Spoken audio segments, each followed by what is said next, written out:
What's up, guys? This is Jake from Generation Geek, and today I'm coming to you guys with another most powerful feat list for no other than Marvel's actual version of Superman, King Hyperion. Now, we have all these different versions of Superman. Hyperion throughout the years is literally the one-to-one pastiche of Superman, of what Superman is supposed to be like in the Marvel universe. Obviously, he had this whole team, the Squadron Supreme, that even more so than Gladiator. Gladiator is kind of like a rip from Superman, you know, when he was part of like the Legion of Superheroes. But Squadron Supreme is literally the Justice League just in Marvel. And King Hyperion is the Superboy Prime of the Marvel universe. But before we get into that, if you guys are new here, please like, share, and subscribe, and join the Geek fan. We would love to have you. Now, to start this list, as my father says, I have a complete bias when it comes to like the flying brick Superman archetype types with like a different twist. That's why I love Century and Blue Marvel so much, because the Superman, you know, archetypes, but they all have, you know, these different types of things. Obviously, you have Blue Marvel, who's like an antimatter, you know, Superman. You have Century, who's like a schizophrenic Superman. You have Wonder Man, who's a freaking pacifist Superman. Like, you have all these different versions of Superman, but Hyperion himself is the closest thing to him. Obviously, you have the same origin Superman for the most part, coming from another planet. In Marvel, they kind of like, you know, mess with the idea that he's actually an eternal from like a dying eternal planet sent to Earth, because you know Eternals on all different planets. That's how we have like Thanos and Star Fox and stuff like that. But Hyperion is one of the most powerful beings in the Marvel universe, and this is not hyperbole. This specific universe, Hyperion is a beast. I mean, when you talk about it all, his entire planet, he conquered all the heroes, he killed them all, and they literally had to drop a nuke in hopes of stopping him, and it literally did nothing but just leave him the only person alive left on the planet.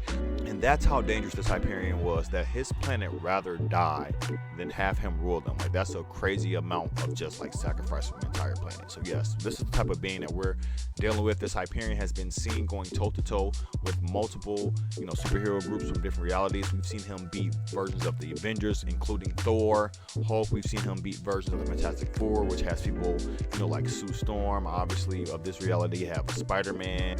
They even have a Daredevil. So we can only imagine he's taking out all the heroes within all these separate realities, as long as his own. Now, he doesn't have like the super reality breaking punch feats that we've seen like Superboy Prime do, you know, with punching reality and cracking it, which was crazy within itself. But he has some very similar power things. He has stated himself, this is not like hyperbole or like that he's killed versions of Hulk, Thor, and even Galactus himself. So it doesn't tell us how he defeated Galactus. Obviously, these things are looked down upon in just comic spaces, when you have like these things put in words, kind of like with the whole thing that happened with Sentry, you know, from X-Men, when they stated, you know, that he still made Galactus. People don't like these type of, you know, comments in which it's not actually shown. It's like off-panel comments and stuff like that. But it is a feat nonetheless. This man literally killed Galactus, which we all know is a crazy feat. I mean, from Marvel, the only beings that we've known to kill Galactus, aside from like cosmic power entities, has been like Thor recently, when he had the power cosmic and was also, you know, the king of Asgard and all of that. So for him to be able to do that, this King Hyperion is on that power level.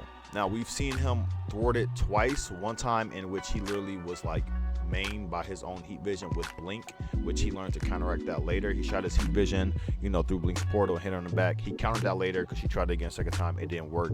And you know, Blink is this character who can create, you know, these interdimensional portals anywhere. He even can like vibrate through them. Like, she threw one of her Blink portals at him, and he literally couldn't stop it, but he vibrated away, kind of like the Flash, in which the portal then port him somewhere else in a different dimension. You also know that King Hyperion has all the, you know, classic Superman powers, the heat vision, the ice breath. We've seen him like blow apart versions of Vision. We've seen him take out Sentinels and just literally do whatever he wants. He's killed versions of Magneto. Like, this man is a beast. Like, omega level mutants, cosmic entities, it does not matter. King Hyperion can take them all out. It literally took two Hyperions along with the Exiles just to like stop him. Like, literally, he had two Hyperions from, you know, more reputable universe. I think one was like 712. I could be wrong on numbering, but these are actually Hyperions we've seen in the past, like go against Gladiator and stuff like that. And it literally took two of them, and he was manhandling the both of them. Kind of similar to Superboy Prime, who's able to fight, you know, the old version of pre-retcon Superman from the early, you know, 50s, 60s or whatever, and then the more recent Superman, we saw him hold his own against these two versions of himself, and literally was handing them their backs. Like, even one Hyperion was like shooting heat vision blasts with him, and the King's Hyperion was just stronger. He's like, yo, I need some help with that. And obviously, King Hyperion has some boost over the years. Obviously, he absorbs a ton of solar radiation as he gets his powers, but he's also killed beings like Holocaust, who is the horseman of apocalypse, and his son. He literally cracked this man open like he was a Capri Sun and literally snorted this man's nuclear energy within himself, who is a walking H-bomb as stated by himself. He literally just absorbed our energy. So this man is like freaking cracked, yo. You also see him take out like multiple other beings like Namora. In this reality, she is no slouch either. Like, oh, it's just, Namor's cousin, whatever. But no, in her reality, she's conquered her entire planet. So she's no slouch. She's able to throw punches at him. She even snapped Hyperion's neck, like literally Mortal Kombat style, broke his neck, sent it backwards, and this man was literally able to just pop it back. He was like, you know what, I'll remember you whenever I have a stiff neck, and literally just disintegrated her within the water. So yes, he literally can take the damage and keep it rolling. And back to his previous regeneration feat, literally Gambit from a different reality, after he was, maimed by himself, he was on the ground. Gambit stuck his stab inside of him and literally blew up King Hyperion, like blew him to pieces to all that was left was literally like his shoulders and like pieces of his legs. And so the timekeepers or whatever, these bugs, they brought him back, and slowly by the time he absorbed the solar radiation and had like a Wolverine Deadpool thing, where in which he's able to regenerate his entire body back. Like, I have not seen that level of regeneration from any like Superman archetype other than like the Sentry, who can come back from like burning in the sun. But that's in his reality, warping powers. But we haven't seen like Gladiator do anything like that, where you can regenerate from literally almost nothing. We've also seen him go toe-to-toe with Blue Marvel himself, and this is when he crossed over into the main 616 reality. Now, of course, we know that Blue Marvel is no slouch. He has literally gone toe-to-toe with the Sentry, and that fight pretty much came to a draw, kinda, and I ain't gonna get into that, but y'all know he was getting jumped from the Avengers before that, which had a team consisting of, Ares, Wonder Man, Iron Man, Miss Marvel, who's now Captain Marvel. Like, he was fighting some big dogs and literally was beating them all up, and then like knocked Sentry into orbit, and Sentry had to like come down just to knock him out. Also, we're not even gonna mention the fact that antimatter, him actually beating a freaking Beyonder, which is just freaking crazy. But yes, he went toe-to-toe with Blue Marvel and was putting hands to him until obviously, it was a Blue Marvel book. It was a one-shot. He saw some little girl. She was under duress and stuff like that. That main character energy ended up putting King Hyperion down. And then at this point, this man was put on the freaking Thunderbolts, who at this time were being led by Luke Cage, and he got into it with them.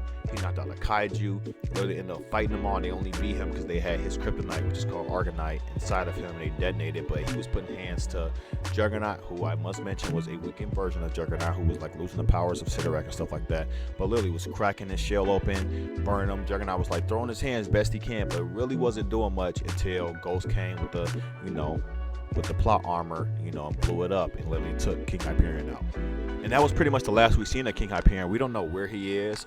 There was obviously Battle World, in which I believe that was King Hyperion, and even that Hyperion was strong. He was able to disintegrate another Hyperion, which is basically like mainline Superman disintegrating like New 52 Superman, because he was basically like the ultimate version of just a regular Hyperion. Literally just disintegrates bro with like heat vision, which is crazy. But I'm not gonna get into that because I'm not even sure if that was the, when he was one of the Barons, along with Age of Apocalypse, the Maestro, Sinister, Ultron had, so I don't know if that was the same King Hyperion, so I won't go too deep into the stuff he did now. But if they are the same, then it would trap, because like I said, him being able to disintegrate that Hyperion was crazy.